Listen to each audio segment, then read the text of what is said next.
கண்களை மூடி நாம் ஜெபிப்போம். இரக்கத்தில் ஐஸ்வர்யமுள்ள எங்கள் அன்பின் ஆண்டவரே, இந்த ஆசீர்வதிக்கப்பட்ட மாலை பொழுது நம்முடைய கரத்தில் ஒப்பு கொடுத்து ஜெபிக்கிறோம். தகப்பனை, வேதத்தினுடைய கடைசி புஸ்தகமாய் வெளிப்படுத்தின விசேஷத்தை நாங்கள் தொடர்ந்து தியானிக்க எங்களுக்கு கிருபை கொடுக்கிறதற்காக நாங்கள் நன்றி சொல்லுகிறோம். இந்த நாளில் நாங்கள் தியானிக்க இருக்கிற காரியங்களை கர்த்தர் எங்களுடைய கண்களுக்கு வெளிப்படுத்தி, ஆண்டவரே, நாங்கள் அதை கற்றுக்கொண்டு அதன்படி நடக்க கர்த்தர் எங்களுக்கு உதவி செய்யும்படியாய் ஜெபிக்கிறோம். இயேசு கிறிஸ்துவின் நாமத்தில் பிதாவே, ஆமென். கர்த்தருடைய பரிசுத்த நாமத்திற்கு மகிமை உண்டாகட்டும். இந்த மாலை பொழுதிலே வெளிப்படுத்தின விசேஷ புத்தகத்தினுடைய தொடர் போதனையாக இன்றைக்கு தியத்தீரா என்கிறதான நகரத்தில் இருக்கிறதான சபையை நாம் தியானிக்கிறோம். ஆசியாவில் இருக்கிறதான இந்த 7 சபைகளுக்கும் நிருபங்களை எழுதுகிறார் என்று சொல்லி நாம் பார்க்கிறோம். நம்ம மேப்பில் பார்க்கும் பொழுது எபேசுவில் தொடங்கி மேலே போய் அப்படியே ஒரு சர்க்கிள் வந்துட்டுருக்கு. எபேசு, அதற்கடுத்த சபை என்ன சபை சொன்னேன்? சிமிர்னா, அடுத்தது பெர்கமோ. 3 சபைகளை குறித்து நாம் பார்த்துருக்கிறோம். இன்றைக்கு 4வது சபை தியத்தீரா. அதாவது தியத்தீரா என்கிறதான இந்த நகரம் மற்ற 6 நகரங்களோடு ஒப்பிடும் பொழுது மிகவும் சிறிய நகரம். நன்றாய் கவனிங்கள், திரும்பவும் சொல்லுகிறேன். மற்ற 6 நகரங்களோடு ஒப்பிடும் பொழுது முக்கியத்துவம் இல்லாத அல்லது குறைந்த முக்கியத்துவம் வாய்ந்த மிகச்சிறிய ஒரு நகரம் 7 நகரங்களை ஒப்பிடும் பொழுது. ஆனால் ஆண்டவர் 7 சபைகளுக்கு எழுதின நிருபங்களிலேயே பெரிய லெட்டர் இந்த சர்ச்சுக்கு தான் எழுதியிருக்காரு. எப்படி இருக்குன்னு யோசிச்சு பாருங்க. அதுதான் ஆண்டவர் பார்த்தீங்கன்னு சொன்னால், இது சிறுசு தானே, இதுக்கு போய் நம்ம இவ்வளோ பெருசாக எழுதாட்டி என்ன, ஒரு 2 லைனில் முடிச்சிடலாம் அப்படின்னு நினைக்கிற ஆண்டவர் இல்லை. எது சிறுசாக இருக்கோ அதற்கு ஆண்டவர் அதிக கவனம் கொடுக்கிறவராக இருக்கிறார். நம்ம வீட்டிலேயே பிள்ளைகள், பெற்றோர் எந்த பிள்ளை கொஞ்சம் வீக்காக இருக்கோ அதுக்கு தான் ரொம்ப கவனம் கொடுப்பார்கள். பார்த்துருக்கீங்களா நீங்கள்? நம்ம அப்படின்னு சொன்னால் ஆண்டவர் இப்படி இருப்பார்னு யோசிச்சு பாருங்க. இப்போ இந்த நிருபங்களை நீங்கள் படிக்கும் பொழுது இந்த 7 நிருபங்களிலே இந்த நிருபம் கொஞ்சம் லாங். ஆனால் இந்த சர்ச் எப்படிப்பட்டது? ஸ்மால். சிட்டியும் ஸ்மாலு, சர்ச்சும் சிறிய சர்ச் தான். வெளிப்படுத்தும் விசேஷம் 2ஆம் அதிகாரம் 18வது வசனத்திலிருந்து வாசிக்க வேண்டும். தியத்தீரா சபையின் தூதனுக்கு நீ எழுத வேண்டியது என்னவெனில், அக்கினி ஜுவாலை போன்ற கண்களும் பிரகாசமான வெண்கலம் போன்ற பாதங்களும் உள்ள தேவகுமாரன் சொல்லுகிறதாவது, உன் கிரியைகளையும் உன் அன்பையும் உன் ஊழியத்தையும் உன் விசுவாசத்தையும் உன் பொறுமையையும் நீ முன்பு செய்த கிரியைகளிலும் பின்பு செய்த கிரியைகள் அதிகமாயிருக்கிறதையும் அறிந்திருக்கிறேன். ஆகிலும் உன் பேரில் எனக்கு குறையுண்டு. என்னவெனில், தன்னை தீர்க்கதரிசி என்று சொல்லுகிற எசபேல் என்னும் ஸ்திரீயானவள் என்னுடைய ஊழியக்காரர் வேசித்தனம் பண்ணவும் விக்கிரகங்களுக்கு படைத்தவைகளை புசிக்கவும் அவர்களுக்கு போதித்து அவர்களை வஞ்சிக்கும்படி நீ அவளுக்கு இடங்கொடுக்கிறாய். அவள் மனம் திரும்பும்படியாய் அவளுக்கு தவணை கொடுத்தேன். தன் வேசி மார்க்கத்தை விட்டு மனம் திரும்ப அவளுக்கு விருப்பமில்லை. இதோ, நான் அவளை கட்டில் கடையாக்கி அவளுடனே விபச்சாரம் செய்தவர்கள் தங்களுடைய கிரியைகளை விட்டு மனம் திரும்பாவிட்டால் அவர்களையும் மிகுந்த உபத்திரவத்திலே தள்ளி அவளுடைய பிள்ளைகளையும் கொல்லவே கொல்வேன். அப்பொழுது நானே உள்ளந்திரியங்களையும் இருதயங்களையும் ஆராய்கிறவர் என்று எல்லா சபைகளும் அறிந்து கொள்ளும். அன்றியும் உங்களில் ஒவ்வொருவனுக்கும் உங்கள் கிரியைகளின்படியே பலனளிப்பேன். தியத்தீராவிலே இந்த போதகத்தை பற்றி கொள்ளாமலும் சாத்தானுடைய ஆழங்கள் என்று அவர்கள் சொல்லுகிறார்களே, அந்த ஆழங்களை அறிந்து கொள்ளாமலும் இருக்கிற மற்றவர்களாகிய உங்களுக்கு நான் சொல்லுகிறதாவது, உங்கள் பேரில் வேறொரு பாரத்தையும் சுமத்த மாட்டேன். உங்களுக்குள்ளதை நான் வருமளவும் பற்றி கொண்டிருங்கள். ஜெயங்கொண்டு முடிவு பரியந்தம் என் கிரியைகளை கை கொள்ளுகிறவன் எவனோ அவனுக்கு நான் என் பிதாவினிடத்தில் அதிகாரம் பெற்றது போல ஜாதிகள் மேல் அதிகாரம் கொடுப்பேன். அவன் இருப்பு கோலால் கையினால் அவர்களை ஆளுவான். அவர்கள் மண்பாண்டங்களைப் போல நொறுக்கப்படுவார்கள். விடிவெளி நட்சத்திரத்தையும் அவனுக்கு கொடுப்பேன். ஆவியானவர் சபைகளுக்கு சொல்லுகிறதை காதுள்ளவன் கேட்க கடவன் என்றெழுது. ஓகே, ஒரு பெரிய லாங் லெட்டரை நம்ம வாசித்தோம்.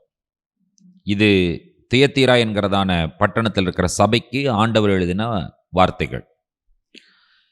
இந்த கடிதத்தை நாம் புரிந்து கொள்ள வேண்டும் என்று சொன்னால், இந்த கடிதத்திற்கு பின்னால் இருக்கிற நகரம் எப்படிப்பட்டது என்பதை முதலாவது நாம் புரிந்து கொள்ள வேண்டும். ஃபர்ஸ்ட் பார்த்தீங்கன்னு சொன்னால், இந்த தியத்தீரா ஒரு பள்ளத்தாக்கில் இருக்கக்கூடிய ஒரு நகரம். இந்த நகரத்திலே பெரிதாக சொல்லிக்கொள்ளும் அளவிற்கு எந்த விஷயமும் இல்லை. இதில் பார்த்தீங்கன்னு சொன்னால் 2 விஷயங்கள் ரொம்ப முக்கியம். ஒன்று, இந்த பட்டணத்தில் 2 நகரங்களுக்கு இடையில இருக்கிறதான பள்ளத்தாக்கில் ஜங்ஷனில் இருக்கிறபடினால இங்கே என்ன இருக்கிறதுன்னு சொல்லி கேட்டிங்கன்னு சொன்னால், இந்த இராணுவ பேரக்ஸ், இந்த மிலிட்ரி கண்டோன்மெண்ட் பேரக்ஸ் இந்த பட்டணத்தில் இருக்கிறது. ஏன்னா அது டிஃபெண்ட் பண்ணுறதுக்காக, பாதுகாப்பிற்காக அங்கே வைக்கப்பட்டிருக்கிறது. இரண்டாவது, இந்த பட்டணத்தினுடைய இன்னொரு விஷயம் என்னன்னு கேட்டிங்கன்னு சொன்னால், இந்த பட்டணத்திற்கு ஒரு முக்கியமான ஒரு விஷயம் இருக்குது. அந்த பர்பிள் கிளாத் இந்த பட்டணத்தில் தான் செய்கிறாங்க. பர்பிள், அந்த ராயல் ப்ளூன்னு சொல்லுவாங்கல்ல, அந்த ராயல் ப்ளூ பர்பிள் கிளாத் இந்த பட்டணத்தில் தான் செய்கிறார்கள். இந்த பட்டணத்தை சேர்ந்த ஒரு பெண் தான் லீதியாள். எங்க படிக்கிறீங்க நீங்க அந்த பெண்ணை? படிங்க பார்க்கலாம். அப்போஸ்தலர் 17ஆம் அதிகாரத்துல 14வது வசனம் படிங்க. அப்பொழுது தியத்தீரா ஊராளும் இரத்தாம்பரம் விற்கிறவளும் தேவனை வணங்குகிறவளுமாகிய லீதியாள் என்னும் பேருள்ள ஒரு ஸ்திரீ கேட்டுக்கொண்டிருந்தாள். பவுல் சொல்லியவைகளை கவனிக்கும்படி கர்த்தர் அவள் இருதயத்தை திறந்தருளினார். இப்போ இந்த தியத்தீரா ஊராள் இரத்தாம்பரம் விற்கிறவள் என்று சொல்லி நாம் பார்க்கிறோம். இவளை எங்க பார்க்குறாங்கிற விஷயத்தை தான் இந்த மேப்ல நீங்க பவுலினுடைய ரூட்டை பார்க்குறீங்க. 11வது வசனத்தை பாருங்கள்.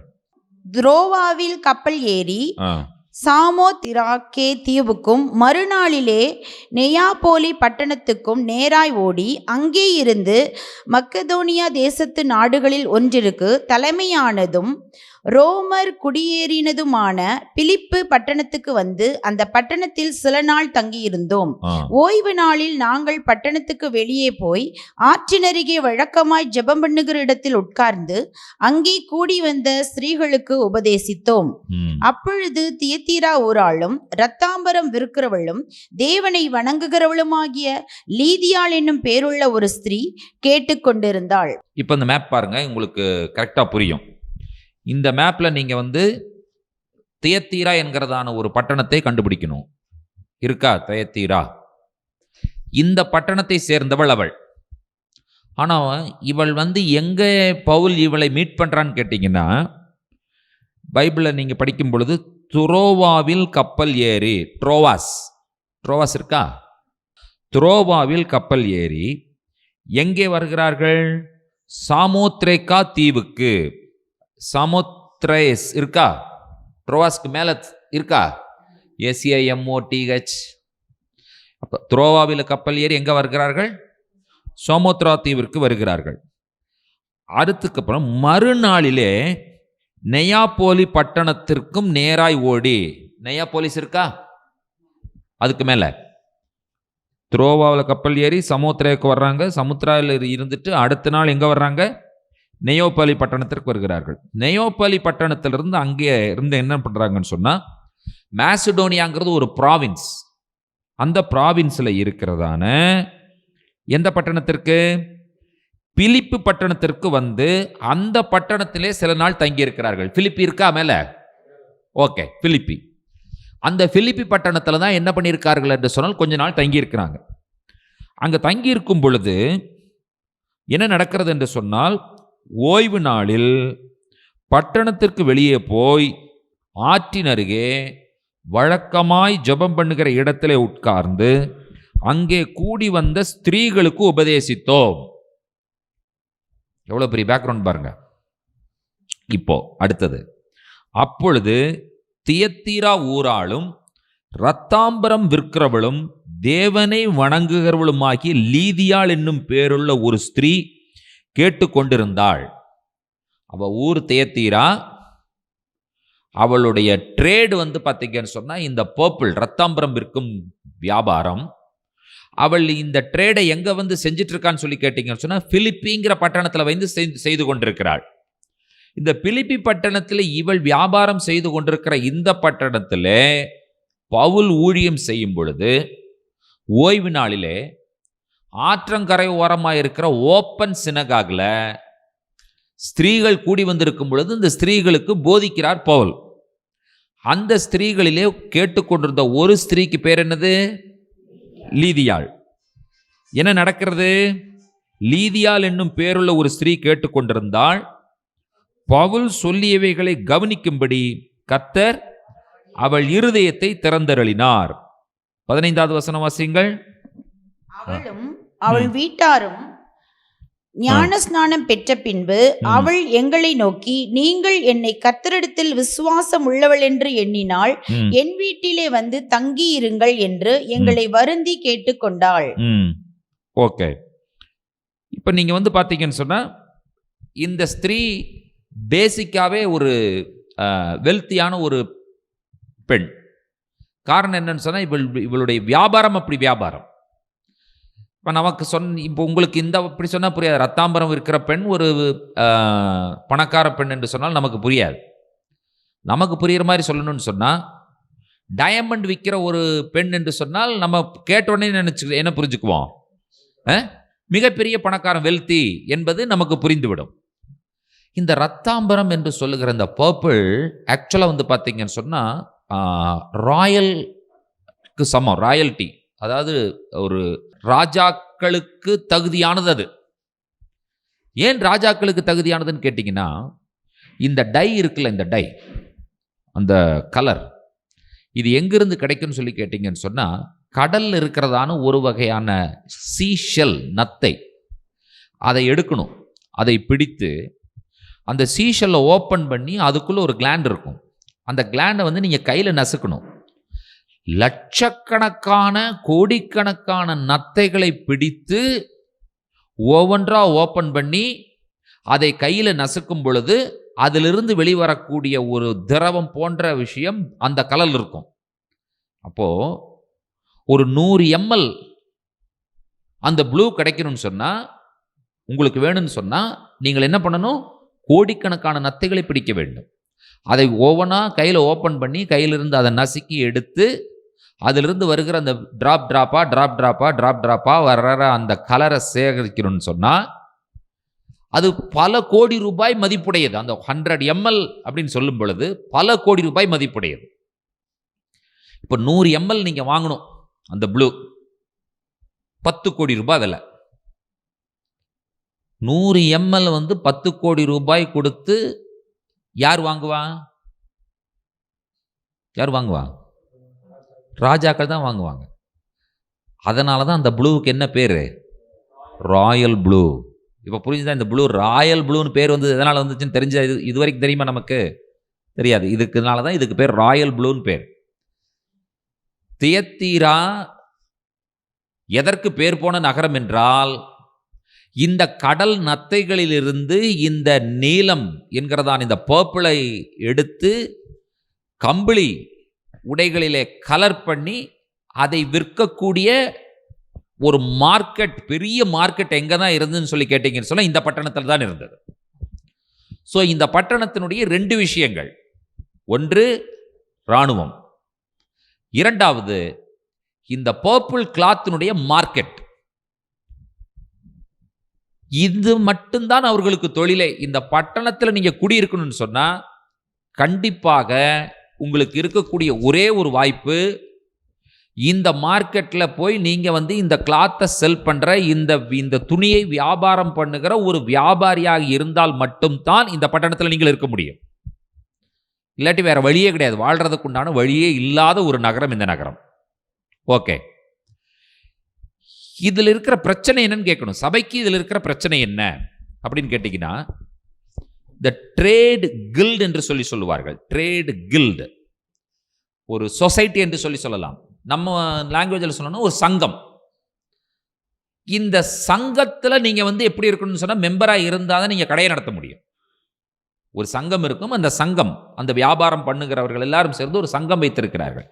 அந்த சங்கத்துல நீங்கள் அங்கத்தினராக இருந்தால்தான் நீங்கள் கடையை ஓபன் பண்ண முடியும். இல்லாட்டி கடையை ஓபன் பண்ண முடியாது. இந்த சங்கத்துல நீங்கள் அங்கத்தினராக இல்லாமல் இருந்தால் அதற்கு பொருள் என்னன்னு சொல்லி கேட்டீங்கன்னு சொன்னா, கமர்ஷியல் சூசைடுன்னு பேர். அதுக்கு பேர் என்ன? Commercial suicide. வியாபாரம் செய்ய முடியாமல் தற்கொலை செய்து கொள்வதற்கு சமம். இப்போ நீங்க கேட்கலாம், இந்த சங்கத்தில் அங்கத்தினராக இருக்கிறதுனால என்ன பிரச்சனை? அந்த பிரச்சனைக்கு தான் லெட்டர் எழுதுறாரு இங்க. இப்போ அதுதான் பிரச்சனை. அந்த பிரச்சனையை அட்ரஸ் பண்ணி தான் என்ன எழுதப்படுகிறது? கடிதம் எழுதப்படுகிறது. இந்த சங்கத்திலே நீங்கள் அங்கத்தினர்களாக இருந்தால் இவர்கள் என்ன செய்வார்கள் என்று சொன்னால், ஒவ்வொரு நாளும் இரவிலே டின்னர் பார்ட்டி நடத்துவார்கள். Every night dinner party. இந்த டின்னர் பார்ட்டியில நீங்க கண்டிப்பாய் கலந்து கொண்டே ஆக வேண்டும். அந்த டின்னர் பார்ட்டியில் நீங்க கலந்துக்கலைன்னா அடுத்த நாள் நீங்க கடை திறக்க முடியாது. புரிஞ்சுதான் என்ன சொல்றேன்னு? ஓகே, அந்த டின்னர் பார்ட்டியில் என்ன பிரச்சனை? நமக்கு என்ன பிரச்சனைன்னு கேட்டீங்கன்னு சொன்னா, ரொம்ப அதிகமாக சாப்பிடக்கூடாது. அதுதான் நம்ம பிரச்சனை இல்லையா? எந்த டின்னருக்கு போனாலும் நம்ம என்ன பண்ணணும்? அளவாக சாப்பிடணும். இப்போ அளவாக சாப்பிட்றதா அதிகமாக சாப்பிட்றதாங்கிறது இங்கே பிரச்சனை கிடையாது.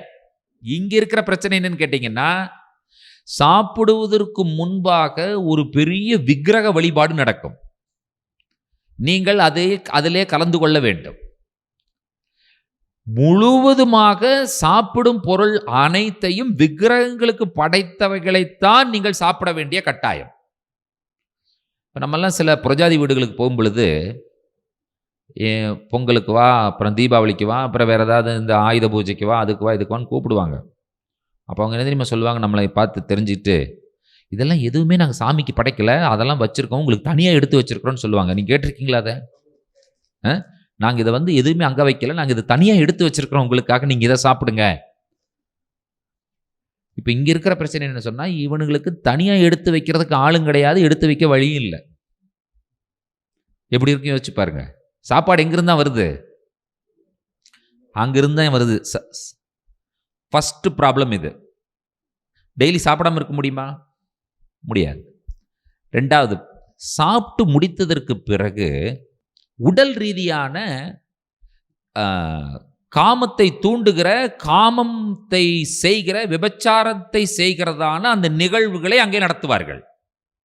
நீங்கள் கண்டிப்பாக அதிலே பங்கெடுக்க வேண்டும். நீங்கள் சர்ச்சுக்கு போகிறேன் நான் அப்படின்னு சொன்னால், டெய்லி சர்ச்சுக்கே போய் அடுத்த நாள் கடைக்கு வராதுன்றுவாங்க. எப்பேற்பட்ட ஒரு இக்கட்டான சூழ்நிலையிலே இந்த சபை இருக்கிறது என்பதை நீங்கள் யோசித்து பாருங்கள். அப்போ உங்களால் என்ன செய்ய முடியாது என்று சொல்லி கேட்டீர்கள் என்று சொன்னால், இதை அவாய்ட் பண்ண முடியாத ஒரு சூழ்நிலையிலே நீங்கள் இருக்கிறீர்கள். இப்போ கர்த்தர் என்ன எழுதுகிறார் என்று சொல்லி பாருங்கள். அக்கினி ஜுவாலை போன்ற கண்களை உடையவர் அப்படின்னா என்ன அர்த்தம்? நீ செய்கிற எல்லாவற்றையும் நான் பார்த்து கொண்டிருக்கிறேன் என்று சொல்லி ஆண்டவர் எழுதுகிறார். உன் கிரியை, உன் ஊழியம், உன் அன்பு, உன் விசுவாசம், உன் பொறுமை, இவைகள் எல்லாவற்றையும் நான் அறிந்திருக்கிறேன். எப்படி அவருடைய கண்கள் எப்படிப்பட்டதா இருக்கிறது? அக்கினி ஜுவாலை போன்ற கண்கள். அப்படின்னா அவர் என்ன சொல்றாருன்னு சொன்னா, என்னுடைய கண்ணிற்கு நீ தப்பவே முடியாதுங்கிறார் ஆண்டவர். என்னுடைய பார்வைக்கு நீ என்ன செய்ய முடியாது? தப்பவே முடியாது. அப்படிப்பட்ட ஒரு பார்வையோடு உன்னை நான் பார்க்கிறேன்.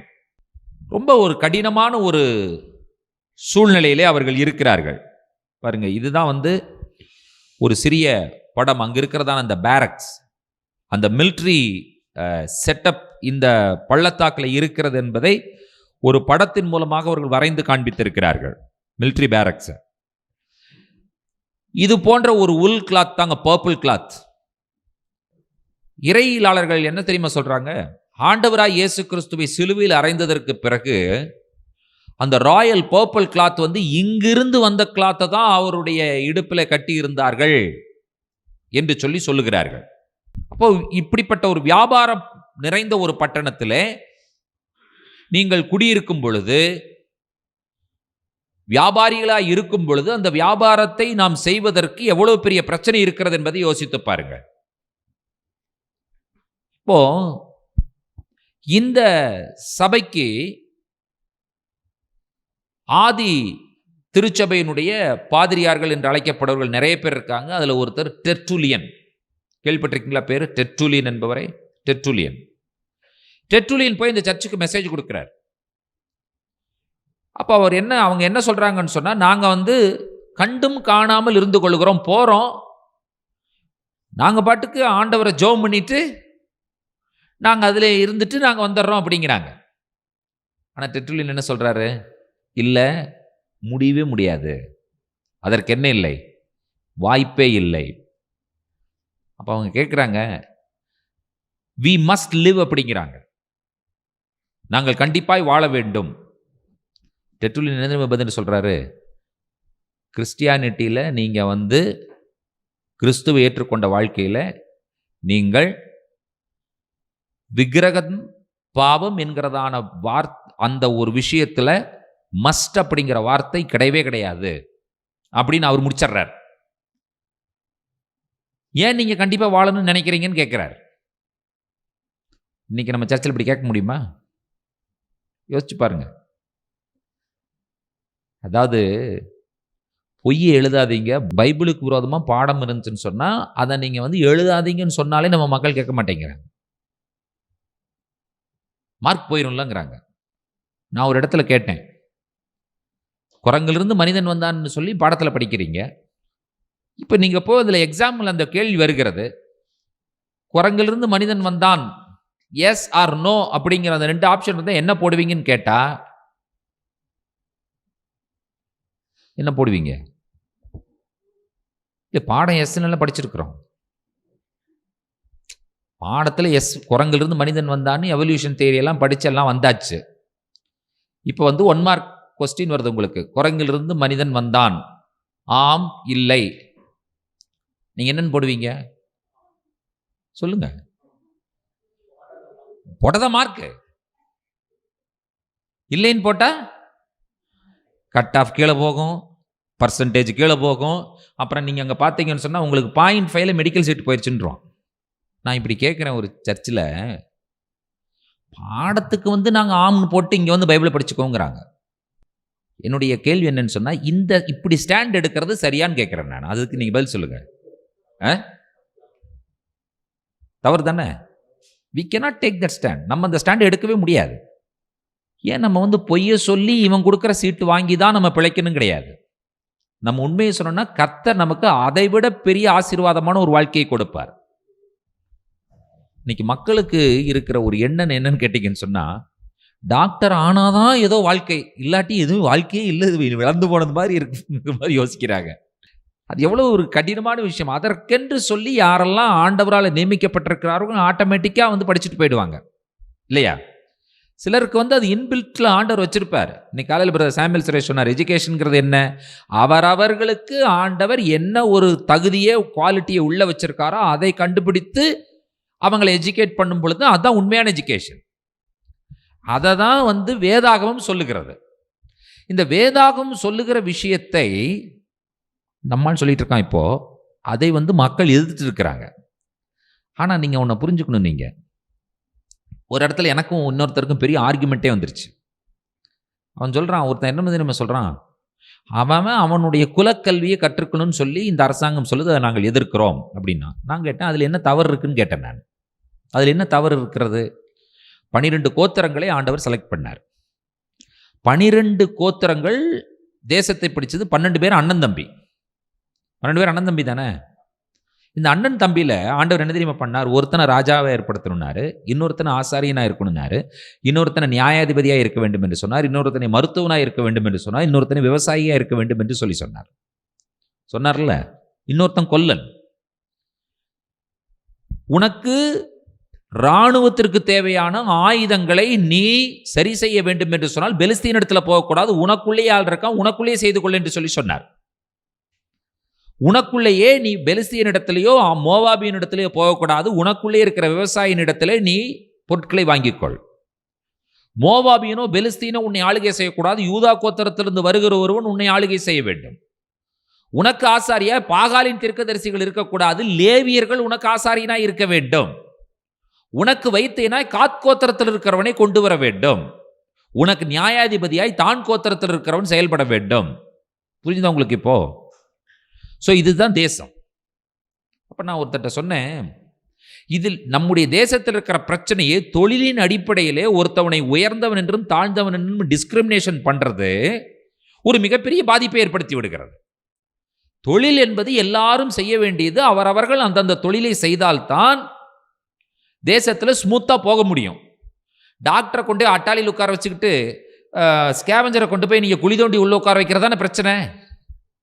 டாக்டருக்கு இங்கே சீட்டு போடு, ஸ்கேவஞ்சருக்கு பக்கத்துலேயே சீட் போடு. இப்போ என்ன பிரச்சனை வந்துருன்னு கேட்குறேன் நான். கரெக்டாக நான் சொல்கிறது? ஒரு விஷயம் உங்களுக்கு தெரியும், நடந்த சம்பவம், நம்ம தமிழ்நாட்டில் நடந்த சம்பவம். ஜெயலலிதா காலத்தில் டாக்டர்ஸ் எல்லாம் ஸ்ட்ரைக் பண்ணாங்க.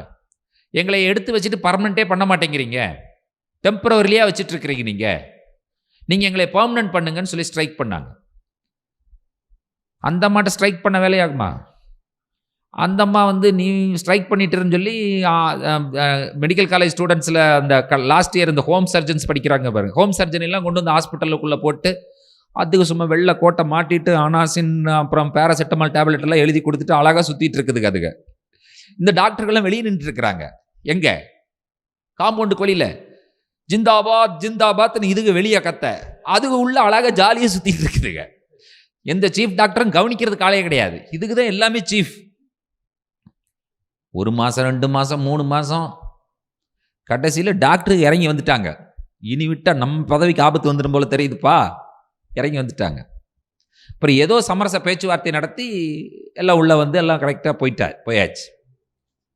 அடுத்த மாதம் ஹாஸ்பிட்டல் இருக்கிற ஸ்கேவஞ்சர்ஸ் ஸ்ட்ரைக் பண்ணுறாங்க. காலையில் உள்ளே யாருமே வரல ஹாஸ்பிட்டலுக்குள்ளே. நாங்கள் உள்ளே வரமாட்டோம், எங்களுக்கு நீ நான் கேட்குற சேலரி கொடுத்தா தான் உள்ளே வருவோன்ட்டாங்க. உள்ளே போன டாக்டருக்கு பின்னங்கால் பெடல் அடிக்க எல்லாம் வெளியே ஓடியாந்துட்டாங்க. அவங்கள உள்ளே வர சொல்ல, அப்போ தான் நாங்கள் உள்ளே வர முடியும்ட்டான். காலையில் ஆரம்பித்த ஸ்ட்ரைக் சாயங்காலம் வரைக்கும் கூட நிற்கலை. என்னாச்சு? ஐயோ கூட்டு முதல்ல பேச்சுவார்த்தை நடத்து, பேஷண்ட்டெல்லாம் வெளியே வரங்கிறான் ஹாஸ்பிட்டலை விட்டு. டாக்டர் உள்ளே வர முடியாதுன்ட்டான். சொல்லிட்டான், கூலாக சொல்லிட்டான், நாங்கள் நீ ஹோம் சர்ஜனை போட்டு நீ டாக்டருக்கு பதிலாக பார்த்த, இப்போ எங்களுக்கு பதிலாக யாரை போடுவ? நீ எங்கிருந்து கூப்பிட்டு வருவ? நீ கூப்பிட்டு வா பார்க்கலாம். அதே போல தான் இந்த ஈபிக்காரங்க ஸ்ட்ரைக் பண்ணாங்க. அவன் போய் ஃபியூஸ் கேரியர் பிடிக்கிட்டு ஓடிட்டான் வீட்டுக்கு. இப்போ அவனுக்கு தான் தெரியும் லைன் எங்கே இருக்குதுன்னு சொல்லி. எவன் போய் கை வச்சாலும் ஆளை தூக்கிடும். எவன் போய் டிரான்ஸ்ஃபார்மரில் கை வைப்ப யோசிச்சு பாருங்க பார்க்கலாம். டாக்டருக்கு ஸ்ட்ரைக் பண்ணால் கூட ஹாஸ்பிட்டல் சர்வைவ் ஆயிடுச்சு. ஆனால் ஸ்கேவஞ்சர் ஸ்ட்ரைக் பண்ணும்போது ஹாஸ்பிட்டல்லாம் சர்வைவ் பண்ண முடிஞ்சதா? இல்லை. இப்போ நம்மள்ட்ட இருக்கிற பிரச்சனை என்ன அப்படின்னு கேட்டீங்கன்னு சொன்னால், ஒரு ஸ்கேவஞ்சரையும் டாக்டரையும் ஈக்குவலாக உட்கார வச்சு ட்ரீட் பண்ணுன்னு சொல்லி தான் நம்முடைய வேதம் கற்றுக் கொடுக்கதே தவிர, எல்லாரையும் டாக்டராக்கி அழகு பாருன்னு சொல்ல முடியாது. வேதம் கற்றுக் கொடுக்கவில்லை. ஒத்துக்கிறீங்களா? நீங்கள் எத்தனை பேரை நாம ஆமதிக்கிறீங்க? இதுதான் சமுதாயம். அப்போ தான் நான் அந்த ஆர்குமெண்ட்டில் நான் சொன்னேன், வெறும் கணக்கு மட்டும் போட தெரிஞ்சவனுக்கு நீ கூப்பிட்டு கொண்டு போய் சிவில் இன்ஜினியரிங் கற்றுக் கொடுத்தேன்னு சொன்னால் அவனுக்கு ஃபீல்டில் நாலேஜே இருக்காது, அவனுக்கு பேக்ரவுண்டும் கிடையாது, எதுவுமே கிடையாது. அவன் கடைசியில் போய் எல்டிஐ ஆள்கிட்ட தான் போய் நின்று கேட்டுட்டு இருப்பான், இது என்ன பண்ணுறேன்னு சொல்லி. அவன் யார்? ராமசாமி. பட்டம் என்னது? எல்டிஐ அப்படின்னு என்ன அர்த்தம்? லெஃப்ட் தம்பி இம்ப்ரெஷன் அர்த்தம். நீங்கள் தப்பா நினச்சிக்காதீங்க. அவன் வாங்கின பட்டம் அது. இவன் பிஇ மக்க பண்ணி உட்காந்து இந்த ப்ராப்ளம்ஸை போட்டு எழுதி பக்கமாக எழுதி எப்படியோ கொண்டே அதில் எழுதி வச்சு 70% 80% வாங்கியாச்சு, பிஇ வாங்கியாச்சு. கடைசியில் இந்த செங்கலை வைக்கிறதா வேண்டாமான்னு அவனுக்கு தெரியாது. யார்கிட்ட போய் வாங்கணும்? யார்கிட்ட போய் கேட்கணும்? பிஇ படித்தாலும் எல்டிஐ படித்தாள்கிட்ட தான் போய் இது இங்கே வைக்கணுமா அங்கே வைக்கணுங்க. அவன் கூலாக சொல்லுவான், சார் உங்களுக்கு தெரியாது, நிலுங்க நான் இப்போ கட்டிக்கிறேன்னு சொல்லிடுவான். இப்போ அவனுடைய பிள்ளைகளுக்கு நீங்கள் இந்த கல்வியை கற்றுக் கொடுத்தீங்கன்னு சொன்னால் நிச்சயமாக அவன் ஷைன் ஆயிடுவான். எத்தனை பேர் ஒத்துக்கொள்ளுகிறீர்கள்? This is what Bible teaches. This is called education. இந்த எஜுகேஷன் தேவை. அதை வேதம் கற்றுக் கொடுக்கிறது. இப்ப பிரச்சனை என்னன்னு கேட்டீங்கன்னு சொன்னா, குரங்கிலிருந்து மனிதன் வந்தான். Say yes or no. நம்ம பிள்ளைகளுக்கு நம்ம ஆள் என்ன தெரியுமா சொல்லிக் கொடுக்குறோம்? நல்லா ஜோம் பண்ணி ஆவியில் நிறைய ஆட்கள் சொல்லிக் கொடுக்குறாங்க. நீ போய் நோன்கின்னு எழுதிட்டு வந்துடாத, எஸ்ன்னு எழுதிட்டு வா. இங்கே வந்து பைபிள் படிச்சுக்கலாம். பைபிளில் எங்கே படிச்சுக்கலாம்? வீட்டை படிச்சுக்கலாம், சர்ச்சில் படிச்சுக்கலாம். சர்ச்சோட பைபிளை மூடி வச்சுட்டு பள்ளிக்கூடத்துக்கு போகும்பொழுது பைபிள்லாம் கிடையாது. என்னன்னு போட்டு வா, எஸ்ன்னு போட்டு வா. அப்போ தான் நம்மளால் வாழ முடியும்னு சொல்கிற விஷயத்தை டெர்ட்டுல்லியன் வன்மையாக கண்டித்தார். இல்லை, நீ அப்படி செய்யக்கூடாது, அதற்கு வாய்ப்பே இல்லை. கவனிங்கள், கர்த்தர் சொல்லுகிறார், என்னுடைய கண்கள் அக்கினி ஜுவாலை போன்ற கண்கள். உன்னால் என்னுடைய கண்ணிற்கு மறைவாக எங்கேயுமே ஒளிந்து கொள்ள முடியாதுன்ட்டார் ஆண்டவர். அது மட்டுமல்ல, நீ வெளிப்பிரகாரமாக செய்கிற ஒவ்வொரு கிரியைகளில் மட்டுமல்ல, உன்னுடைய இருதயத்தையும் என்னால் பார்க்க முடியும். எனக்கு என்ன இருக்கிறது? அக்கினி ஜுவாலை போன்ற கண்கள் இருக்கிறது என்று சொல்லி ஆண்டவர் சொல்லுகிறார். கர்த்தர் வழக்கம் போல பாராட்டுகிறார். உன் கிரியை, உன் அன்பு, உன் ஊழியம், உன் விசுவாசம், உன் பொறுமை, நீ முன்பு செய்த கிரியைகளிலும் பின்பு செய்த கிரியைகள் அதிகமாக இருக்கிறதையும் அறிந்திருக்கிறேன். ஆகிலும் பிரச்சனை என்ன கேட்டீங்கன்னா, இந்த சர்ச்சில் ஒரு தீர்க்கதரிசி, அவளுக்கு பேர் என்னது? எசபேல். அவ என்ன என்கரேஜ் பண்றாளா? நான் சொன்ன 2 விஷயம் அந்த ட்ரேட் கில்ல இருக்குன்னு சொல்லி. ஃபர்ஸ்ட் என்னது? விக்கிரகங்களுக்கு படைத்ததை புசிப்பது. 2வது வேசித்தனம் பண்ணுவது. இவைகளை நீ செய்யறதுனால எந்த தவறும் இல்லை என்று சொல்லி போதித்துக் கொண்டிருக்கிறவள் இந்த சர்ச்சுக்குள்ள இருக்கிறா. எப்படி இருக்கும் யோசிச்சு பாருங்க. இதுல என்னப்பா இருக்கு? இதுல என்ன தவறு இருக்கிறது?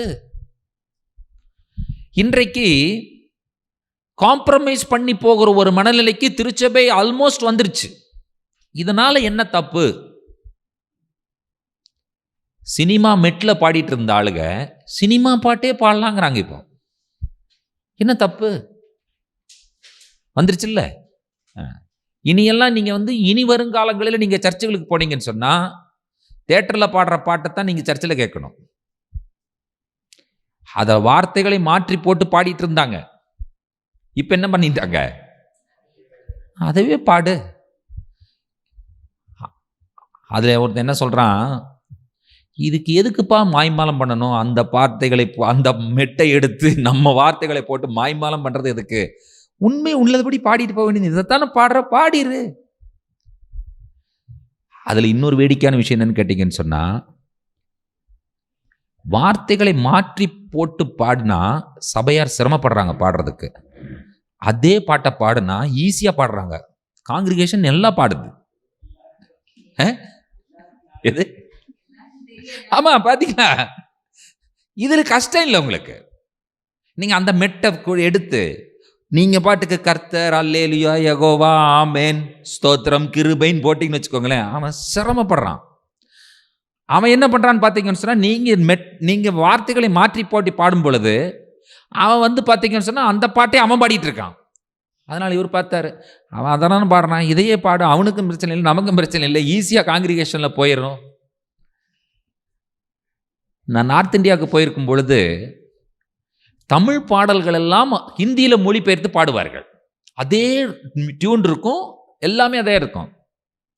எனக்கு ஒரே ஒரு லைன் சொல்றேன் பாருங்க. நான் பாடும் பொழுது நீங்க என்ன பாட்டுங்கிறத கண்டுபிடிங்க. எனக்கு அவ்வளவுதான் தெரியும் ஆக்சுவலா. மில்கர் நம் சன்னா தேரி காத்தே, சத்தமா சொல்லு, ஆனந்த துதி ஒலி கேட்கும். நான் அவங்க பாடினாங்களா ஹிந்தியில? நான் உடனே யோசிச்சு பார்த்தேன், எங்கேயும் இந்த பாட்டை கேட்ட மாதிரி இருக்கேன்னு யோசிச்சு பார்த்தேன். எனக்கு பாட்டு வந்துருச்சு. என்ன தெரியுமா பண்ணேன்? அவங்க ஹிந்தியில பாடுவாங்க, நான் தமிழ்ல பாடிட்டு இருப்பேன் கூட. தப்பு இல்லைல்ல? அப்ப இதுவும் தப்பு இல்லை தானே? அவன் டியூனை மாத்தி பாடுறான், அவங்க பாட்டுக்கு கிடையாது. சபை காம்ப்ரமைஸ்குள்ள போயிட்டு இருக்கு. விசுவாசிகள் நீங்க கொஞ்சமாவது கவனம் இல்லாமல் இருந்தீங்கன்னா முடிஞ்சிருச்சு. அதாவது என்றைக்கும் ஒரு விஷயத்தை நீங்கள் புரிந்து கொள்ளுங்க. ஒரு ஸ்ட்ரெயிட் லைனை போடுங்க. உங்கள் கோடில் உங்கள் இதில் ஒரு ஸ்ட்ரெயிட் லைனை போடுங்க. ஒரு ஸ்ட்ரெயிட் லைனை போடுங்க பார்க்கலாம். போட்டுட்டு அந்த ஸ்ட்ரெயிட் லைன்லேருந்து கொஞ்சம் டீவியேஷன் ஆகி வர்ற மாதிரி இன்னொரு லைனை போடுங்க. டீவியேஷன். இப்போது இந்த 2 லைனையும் ஸ்ட்ரெயிட்டாக எழுத்துட்டு போனீங்கன்னா ஆரம்பத்தில் டீவியேஷனுடைய டிஸ்டன்ஸ் ரொம்ப குறைவாக இருக்கும். கரெக்டா? ஆனால் போக போக என்ன ஆகும்? இந்த லைனுக்கும் அந்த லைனுக்கும் சம்மந்தமே இல்லாமல் இருக்கிற தூரம் வந்துவிடும். என்ன சொல்ல வரேன்னு சொன்னால், பிகினிங்கில் பார்த்தா பெரிய வித்தியாசம் தெரியாது. ஆனால் போக போக இது வேற அது வேறங்கிற நிலைமை கொண்டு வந்து விட்டுரும். என்னப்பா ஆயிரப்போகுதுன்னு இங்கே பாருங்க, அதுதான் அங்கே தான் வினையே இருக்குது. ஒரு சின்ன டீவியேஷனுக்கு கூட இடம் கொடுக்காமல் இருந்தால் தப்பிக்கலாம். கொஞ்சம் காம்ப்ரமைஸ்க்கு போய் நீங்கள் கொஞ்சம் மாறினீங்கன்னா அதுக்கப்புறம் கொஞ்சம் கொஞ்சமாக மாறிட வேண்டியதுதான். தேட்டருக்கு ஏன் போகிறீங்க? தேட்டர் தான் இங்கேயே இருக்கே. அதுக்கப்புறம் என்ன பண்ணுவாங்கன்னு சொன்னால், அவங்க வச்சிருக்கிற டிவியில் ஸ்க்ரீன்லாம் படத்தையே போட்டு விட்டுருவாங்க, நீங்கள் பார்த்துருங்கன்ட்டுருவாங்க. இதெல்லாம் யூரோப்பில் நடந்த சம்பவங்கள். இதெல்லாம் எதுவுமே விளையாட்டு கிடையாது. கடைசியில் சர்ச்சே வந்து பார்த்தீங்கன்னு சொன்னால், இன்றைக்கு சினிமா தியேட்டர்களுக்கும் டான்ஸ் கிளப்புக்கும் மால்களுக்கும் வித்துட்டு போயிட்டாங்க. அந்த அளவுக்கு நிலைமை மாறிவிட்டது. சர்ச்சுக்குள்ள உட்கார்ந்துட்டு ஒருத்தி சொல்றா, இதுல என்ன தவறு இருக்கிறது என்று சொல்லுகிறார்கள். இன்றைக்கு நம்முடைய காதுகளிலே நாம் கேட்கிற ஒரு விஷயம் என்ன? இப்படி பாடினால் என்ன தவறு இருக்கிறது? கேட்கிறோமா? கேட்கறது இல்லையா? இதே தான் ஏசபேல். இதுல என்ன தவறு இருக்கிறது? அவளே போதிக்கிறாள். வேசித்தனம் பண்ணவும் விக்கிரகங்களுக்கு படைத்ததை புசிக்கவும் அவர்களுக்கு போதிக்கிறாள். தேர் இஸ் நத்திங் ராங் என்று சொல்லுகிறாள். இதில் எந்த தவறும் இல்லை. இப்ப ஆண்டவர் அவளை மனம் திரும்ப வேண்டும் என்று சொல்லுகிறாள். அவள் மனம் திரும்பாவிட்டால் என்ன செய்வேன் என்று சொல்லி ஆண்டவர் சொல்லுகிறதை நீங்கள் வாசிக்கிறீர்கள். 24வது வசனத்தை வாசிக்க கேட்கலாம். தியத்தீராவிலே இந்த போதகத்தை பற்றி கொள்ளாமலும் சாத்தானுடைய ஆழங்கள் என்று அவர்கள் சொல்லுகிறார்களே, அந்த ஆழங்களை அறிந்து கொள்ளாமலும் இருக்கிற மற்றவர்களாகி உங்களுக்கு நான் சொல்லுகிறதாவது, அதாவது தியத்தீராவிலே இந்த போதகத்தை பற்றி கொள்ளாமல், அப்படின்னா காம்ப்ரமைஸ்க்கு போகாமல் இருக்கிறவர்கள். பல மக்கள் போயிடுவாங்க. ஆனா என்றைக்குமே இந்த சபை என்று சொல்லும் பொழுது, மணவாட்டி என்று சொல்லும் பொழுது, அவர்களுக்கு ஒரு பேர் வேதாகமத்தில் சொல்லப்பட்டிருக்கிறது. உங்களுக்கு பேர் என்ன தெரியுமா? மீதியானவர்கள், ரெம்னன்ட் பீப்புள். மீதிங்கிறது கொஞ்சமா இருக்குமா அதிகமா இருக்குமா? மீதினாலே அதுக்கு பேரே மிச்சம் மீதி. மணவாட்டிங்கிறவங்க யாரு? மிச்சம் மீதி தான் மணவாட்டி. ரெம்னன்ட் பீப்புள், மீதியானவர்கள். இந்த போதகத்தை பற்றி கொள்ளாமல் சாத்தானுடைய ஆழங்கள் என்று அவர்கள் சொல்லுகிறார்களே, அந்த ஆழங்களை அறிந்து கொள்ளாமலும் இருக்கிறவர்களாகிய மற்றவர்களாகிய உங்களுக்கு நான் சொல்லுகிறேன் என்று சொல்லிவிட்டு ஆண்டவர் சொல்லுகிறார், உங்கள் மேல் வேறொரு பாரத்தையும் நான் சுமத்தவே மாட்டேன். ஆனால் நீங்கள் எதை செய்து கொண்டிருக்கிறீர்களோ அதை நான் வரும் அளவும் அதை தொடர்ந்து செய்து கொண்டிருங்கள் என்று சொல்லி ஆண்டவர் சொல்லுகிறார். அப்படி செய்து கொண்டிருந்தால் ஜெயம் கொண்டு முடிவு பரியந்தம் என் கிரியைகளை கை கொள்ளுகிறவனுக்கு ஆண்டவர் கொடுக்கிற ரிவார்டு என்னன்னு கேட்டீங்கன்னு சொன்னா, நான் என் பிதாவினிடத்தில் அதிகாரம் பெற்றது போல ஜாதிகள் மேல் அதிகாரம் கொடுப்பேன். நீ ஆளுகை செய்தால் உன்னை ஆளுகிறவனாக அதிகாரம் உள்ளவனாக நான் மாற்றுவேன் என்று சொல்லி ஆண்டவர் சொல்லுகிறார். யாரை அதிகாரம் உள்ளவனாக மாற்றுவேன் என்று சொன்னால், யார் எனக்கு பாவம் தேவையில்லை, பாவத்தை வெறுக்கிறேன், பாவத்தை விட்டு விடுகிறேன், பிசாசினுடைய காரியங்களுக்கு நான் போக மாட்டேன் என்று சொல்லுகிறவனை அதிகாரம் உள்ளவனாக மாற்றுவேன் என்று சொல்லி ஆண்டவர் சொல்லுகிறார். ஆளுகை செய்கிறவனாக மாற்றுவேன். அடுத்தது சொல்லுகிறார், அவன் இருப்புக்கோலால் அவர்களை ஆளுவான், அவர்கள் மண் பாண்டங்களைப் போல நொறுக்கப்படுவார்கள். கவனிங்கள், அங்க இருக்கிற சைட் பிசினஸ் என்னன்னு கேட்டீங்கன்னு சொன்னா, இந்த வாஷ் செய்யற ஒரு பிசினஸ். நீங்க எப்பவுமே பார்த்தீங்கன்னு சொன்னா, ஒரு மண் பாண்டம் விற்கிற அந்த சூளை, அது சூளையோடு சேர்ந்து மண்பாண்டம் செய்கிற ஒரு அந்த வியாபார ஸ்தலத்தை நீங்க போய் பார்த்தீங்கன்னு சொன்னா, 2 விஷயத்தை நீங்கள் கண்டுபிடிக்கலாம். ஒன்று, சரியாய் எந்த பழுதும் இல்லாமல் நேர்த்தியாய் வடிவமைத்து எடுக்கப்பட்ட பாத்திரங்கள் ஒரு பக்கம் அடுக்கி வைக்கப்பட்டிருக்கும். இன்னொரு பக்கம் என்ன பார்ப்பீங்க நீங்க?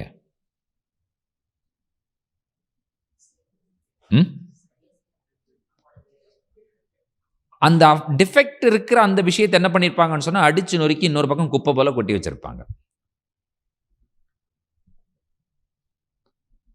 கர்த்தர் என்ன தெரியுமா சொல்றார்?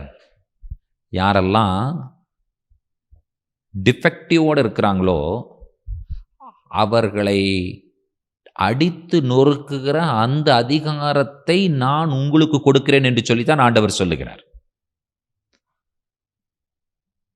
மண்பாண்டங்கள், அவன் இருப்புக்கோலால் அவர்களை ஆளுவான். யார்? ஜெயம் கொள்ளுகிறவன். அவர்கள் மண்பாண்டங்களைப் போல நொறுக்கப்படுவார்கள். ஒரு இரும்பு கம்பியும் ஒரு மண்பாண்டத்தை நீங்க கம்பேர் பண்ணி பாருங்க. என்ன ஆகும்? ஒரு இரும்பு கம்பியை வைத்து மண்பாண்டத்தை அடித்தால் என்ன ஆகும்? நீங்க அடிக்கணுங்கிற அவசியம் இல்லை, சும்மா இப்படி டச் பண்ணீங்கனாலும் உடைஞ்சிடும்.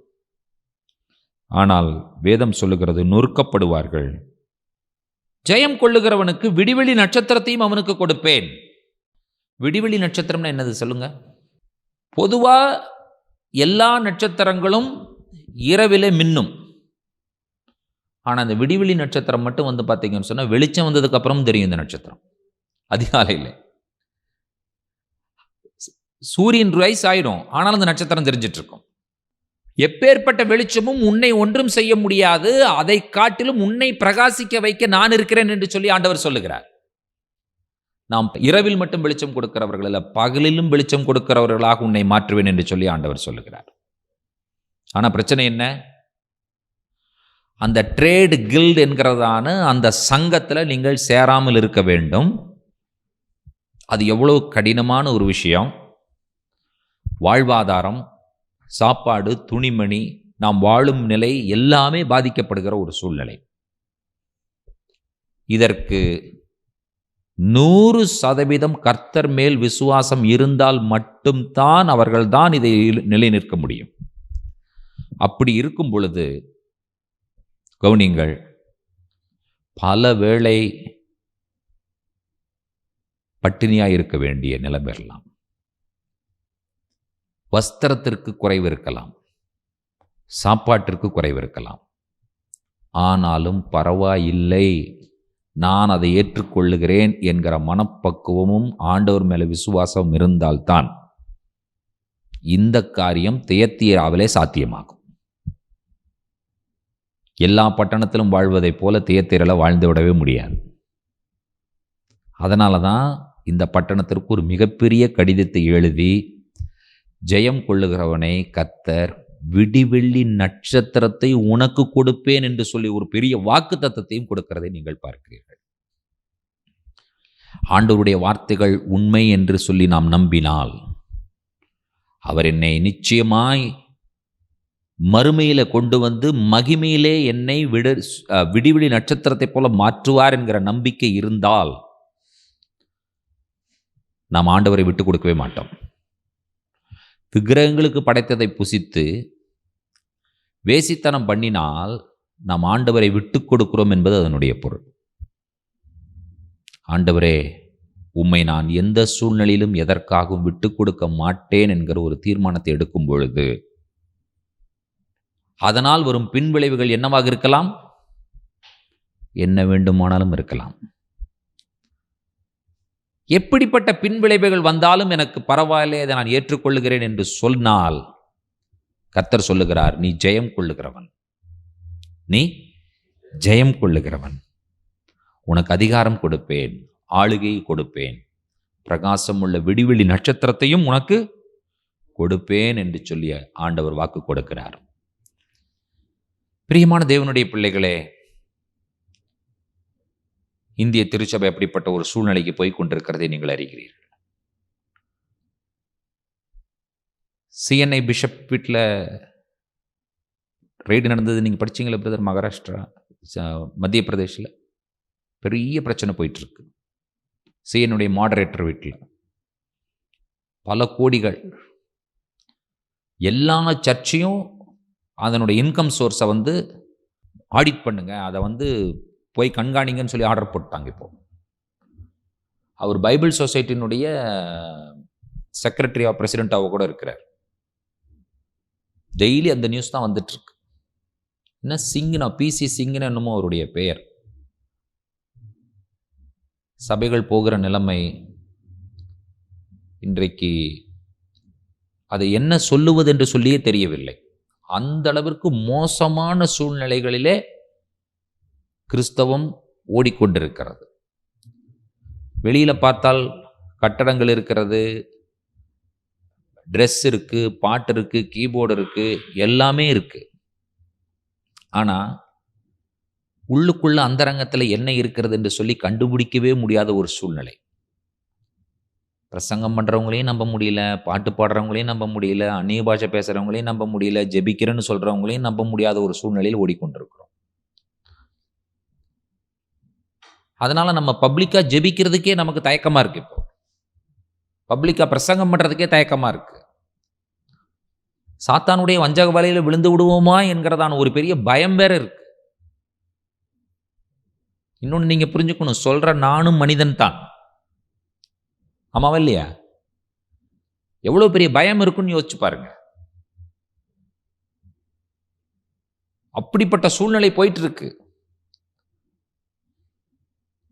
மீடியாவை எடுத்து பார்த்தீங்கன்னு சொன்னால், சிலர்லாம் பார்த்தீங்கன்னு சொன்னால் இதற்கென்றே உட்கார்ந்துருக்கான். அவன் என்ன தப்பு பண்ணுறான்னு சொல்லி உடனே அதை வீடியோ எடுக்க வேண்டியது, இந்த வீடியோவில் பக்கத்தில் பேச வேண்டியது, இவன் இப்படி பண்ணிட்டான் அப்படி பண்ணிட்டான்ங்கிற விஷயங்களை போட்டு நான் பார்க்குறேன். யூடியூப் சில சமயம் தேவனுடைய வார்த்தையை பிரசங்கம் பண்ணுகிற சரியான வார்த்தையை சொல்லுகிற யூடியூப்ல இருக்கிற மெசேஜ் பார்த்தீங்கன்னு சொன்னால் ஒரு 50 பேர் பார்த்துருப்பாங்க, 60 பேர் பார்த்துருப்பாங்க, 70 பேர் பார்த்துருப்பாங்க, 100 தொடாது.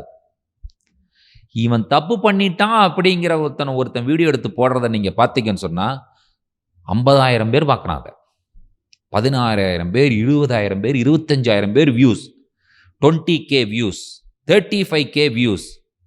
என்னடா சொல்லிட்டான் அவன்? அப்படி வார்த்தைவா சொன்னான்? இல்லை, அவன் என்னெல்லாம் தப்பு பண்ணியிருக்கான் அப்படிங்கிற விஷயத்த இவன் எடுத்து போடுறான். மக்கள் எதற்கு அவர்களுடைய செவிகள் போகிறதுன்னு பாருங்க, அவங்களுடைய எண்ணங்கள் எப்படி இருக்குதுன்னு பாருங்க. இதுதான் இன்றைக்கு உலகம். அவன் தெளிவாக சொல்றான், இப்படி போட்டாதான் எனக்கு வருமானம் வருதுங்கிறான். ஒரு வேலையும் இல்லைங்க அவனுக்கு. ஒரே ஒரு வேலை என்னன்னு கேட்டிங்கன்னா, எங்கெங்கே தப்பு நடக்குதுன்னு சொல்லி எடுத்து அதை கரெக்டாக கிளிப் பண்ணி இவன் கொண்டு எடிட் பண்ணி யூடியூப்பில் போட்டுட்டு உட்காந்துருக்கான். மாதமான 50,000 வந்துடுது. புலனாய் மாதம் 50,000 வந்துடுது. இல்லை, ஒன்றுமே இல்லை. நீங்கள் அதுக்கு என்ன வேணும்னு கேட்குறீங்க? ஒரு லேப்டாப் இருந்தால் போதும், வேறு எதுவுமே தேவையே இல்லை. ஈஸியாக 50,000 சம்பாதிச்சுட்டு போயிடுறான். இது உலகம் இன்றைக்கு. எப்படி தப்பிப்பது? எப்படி நம்மை பாதுகாத்துக் கொள்ளுவது? கடினம். ஒன்றே ஒன்றரை மனசில் வச்சுக்கோங்க. நீங்கள் உங்களை வேத வசனத்தை படித்து நீங்களாக உங்களை காப்பாற்றிக் கொள்ளாவிட்டால் கர்த்தருடைய துணையோடு கூட இந்த உலகத்திலே உங்களை காப்பாற்றுவதற்கென்று ஒரு பிரசங்கியாரை நம்பியோ அல்லது சபையை நம்பியோ எந்த ஒரு மனிதனை நம்பியோ ஜெபிக்கிறேன் என்று சொல்லுகிறவனை நம்பினாலோ மோசம் போய்விடுவீர்கள் என்பதை தவிர இன்னொரு வார்த்தை எனக்கு சொல்லுவதற்கு இல்லை. தயவு செய்து புரிந்து கொள்ளுங்கள். இதுக்கு மேல எனக்கு சொல்றதுக்கு எதுவுமே கிடையவே கிடையாது. நீங்க ஜெபம் பண்ணுங்க, நீங்க பைபிளை படிங்க, கர்த்தருடைய வார்த்தையை கர்த்தர் உங்களோடு பேசுவதை நீங்கள் கேளுங்கள்.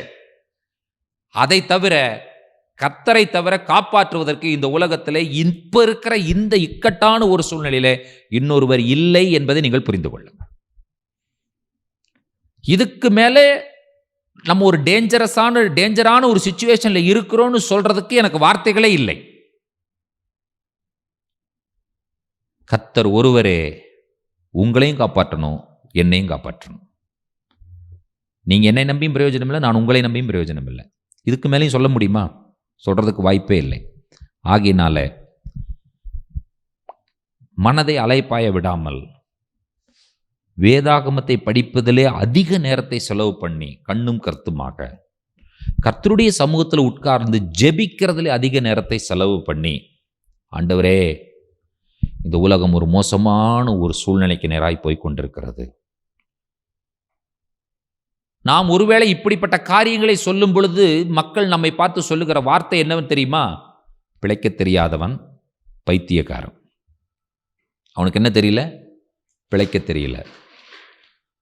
இவர்களுடைய பார்வையிலே பிழைக்க தெரிந்தவன் என்பதனுடைய பொருள் என்னன்னு சொல்லி கேட்டீங்கன்னு சொன்னா அடுத்தவனை ஏமாத்தணும். அதுதான் இவங்களுடைய வார்த்தையிலே பிழைக்க தெரிந்தவன்